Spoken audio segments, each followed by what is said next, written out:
Hi, I'm Katie Walton and I'm a leadership development specialist and coach working for my company, Make Real Progress. So I'm with the Southeast Leadership Academy, and this is the second in a series of leadership shorts that I'm recording on the subject of challenging conversations.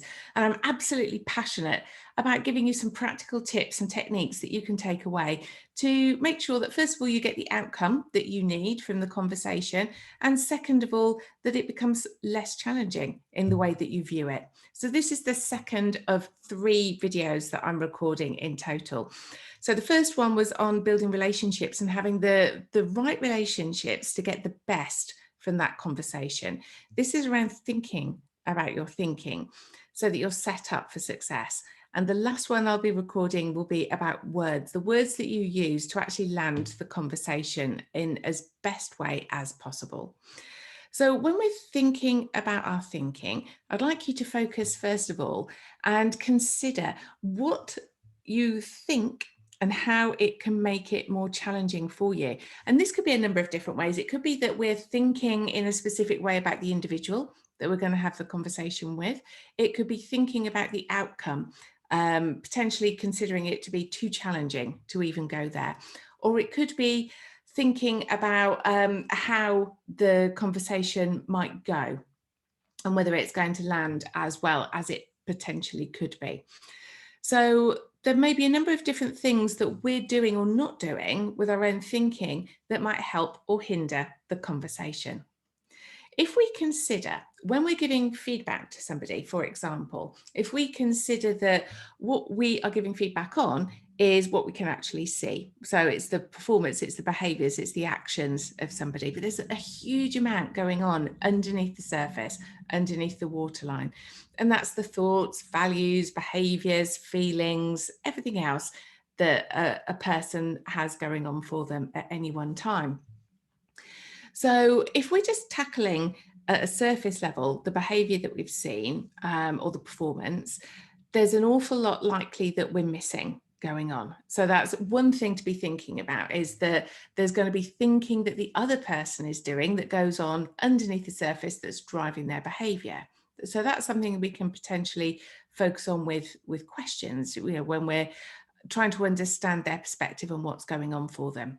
But it's equally as important to realize that it's our thoughts that's likely to drive our behavior towards the other person when we're going to have a conversation with them. So if our thinking isn't helping us, if it's actually getting in the way of having a good conversation, perhaps there's some things that we need to be thinking about. And I'm going to be covering off ways that you can do that as we go through. One more bit of theory, first of all. This is from a guy called David Rock. I love this model. It's very simple and it's very clear, and it talks about 5 drivers of social human experience and how it can trigger either the threat or the reward circuitry in the brain. And why it's particularly important here is that at any time that we're looking to influence or have a more difficult conversation with somebody, it's likely that any one of these domains might come into play for them. So let's use an example of giving feedback for somebody. As soon as you hear the words from somebody else, "Can I give you a bit of feedback?" it's likely to trigger a threat response for us straight away, because it triggers that feeling of status, or it makes us potentially think, hang on a minute, what have I done wrong? How am I being viewed by the other person? And perhaps we're uncertain about what's going to happen, what's going to come next. We might not feel that we have autonomy or control over what's going to come next. It might trigger our sense of relatedness. So how much we feel, or how closely we feel related and friendly with the other person. And it might feel unfair if it's out of the blue. So this model it's well worth reading up if you haven't had, if you've never come across it before. It might be well worth reading up on it. But before you go into a conversation with somebody, you might just want to be thinking about the way that you position it with them so that it's not triggering different threat responses for them. So thinking about your own thinking as we go into a difficult conversation, whatever that difficult conversation might look like for you. Four key areas to focus on. First of all is having and maintaining an adult to adult approach. So what this means is that you're not defaulting into either a overly controlling or overly nurturing parent, which can be the case if you're looking to give feedback to somebody. You start either being very, very critical or overly kind and generous in the way that you're approaching something. So the idea is to go down the middle line and to be very adult. And when you're being adult with somebody, you're landing a message that's clear, that's direct, that's easy for them to understand. And what we're not doing here is passing blame on anybody. We're just purely stating facts, stating what happened and the outcome. And you'll get to hear a lot more about that when I talk about the words in the next video. So you're thinking as you go into it, I'm okay, you're okay. There's no right or wrong. I haven't done something right and you're in the wrong about something. I just need to have a conversation with you to establish some key facts or to let you know that something hasn't gone as well as it needs to go, or to try and influence you in a certain decision. Try and be aware of creating simple stories about people. So if I go back to the time management example, a simple story that you could tell yourself about somebody else is that they're lazy or they're always late. And as soon as you start to use that label always, it becomes quite a simple story. So there's a principle known as the fundamental attribution bias. And what that tells us is that we're often way more generous when it comes to thinking about how we're performing ourselves, because we know the context in which we made the decisions or the performance happened. So if we take time management as an example, if I'm late constantly, I'll know what was going on around me at the time. So it may be that on day one, my car wouldn't start. On day two, I got stuck in traffic. On day three, I got accosted on the way into work by somebody who desperately needed my help. So there's some context, and I know that I'm not an underperformer because I know the reasons why I was late. However, we don't necessarily afford that luxury to other people, so we can jump to conclusions. And so we see somebody who's late 3 times and we can conclude quite quickly that they're lazy or they're unreliable. And that's the fundamental attribution bias.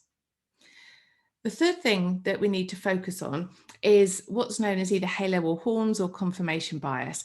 And that's the tendency of human brains to want to be right about things and want and look for things to reinforce what we thought originally to be true. So, for example, if we thought Timothy originally was a great performer, we tend to look out for much more examples of what Timothy is doing right, which then backs up what we were originally thinking. And equally, if we thought Melania was not doing a great job, we find it much easier to see all of the examples and all the reasons why Melania is not doing a great job right now. And the last thing is around ego, I suppose, thinking that you're right and they might be wrong. And when you're going into those conversations, it tends to lead to that parent-child conversation rather than the adult to adult approach. So it's great to always think about what might be the other story, what might be the other person's perspective. And I love this cartoon because it really sums up for me about the fact that there's no need to always be right. It's not a competition. You can learn from the other person. You can afford to be wrong at some point. And when you know that the other person may have a very different perspective and different approach to you, it's great to keep as open a mind as possible. So try to be curious instead of knowing something before a conversation starts, and think, is it more important to you to get to a good outcome or to prove your point? So many of us can be drawn into making it into a competition where we're trying to get one over on the other person. So things that you could be thinking that are much more helpful and much more likely to lead to a good outcome is, well, I could be wrong, or I wonder what's going on for them. So that's the being curious, or what's their side of the story. So really think about what you're telling yourself before you start even speaking to somebody. So have you ever felt like somebody is pressing your hot buttons? Now, hot buttons are a psychological construct. They don't really exist. I have checked. And they are typically very quick acting, very subconscious, and things that we have all experienced, and we can minimize their impact. A hot button is when you're in a conversation with somebody and all of a sudden you feel a flash of irritation or a flash of upset or a flash of anger, and you can feel compelled to act in a certain way. What you can do, first of all, is to think about your thinking beforehand. Think about the kinds of things that are likely to cause a trigger reaction for you. So for me, one of my values is hard work. And so if I believe that somebody isn't pulling their weight, that can be quite a trigger to me. So ways to overcome it, if I know up front that I'm speaking with somebody who holds very different values and beliefs to me, I might know that I need to be calmer. I might need to be slower in my conversation. I know that I might need to pause. Sometimes I might need to count to 10. Sometimes I might need to stop the conversation and walk away for a little while and then reconvene afterwards when my emotions are back in check. I love this quote from Viktor Frankl. He's an amazing guy. He wrote a book called Man's Search for Meaning, and he's a neurologist, psychologist, as well as being a Holocaust survivor. And he talked about the fact that in the depths of this incredible pain and suffering that he was witness to, that he could always choose his response. He could always choose how he reacted. So think about that when it comes to the triggers. You don't always have to be triggered by something somebody has said or something somebody has done. We can always choose our own response. So here's what you need to do to really think about your thinking. So first of all, become aware. What are your likely triggers in a conversation that's upcoming? Are you being driven by ego? Have you even considered that you might not be right? Think about how you can calm your mind and your body so that you're giving yourself the best chance to respond in the best possible way. So that might be pausing, might be slowing down your breathing, or it might be using a technique from ACT, such as saying, I'm noticing that I'm getting frustrated. So it's disassociating the emotion from what you're thinking. Or try shifting your thoughts altogether. So replace unhelpful thoughts with more useful or rational ones and try and avoid simple stories or I'm right and they're wrong.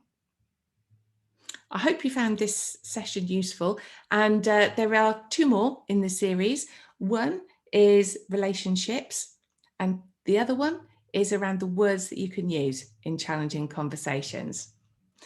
Thanks very much for watching.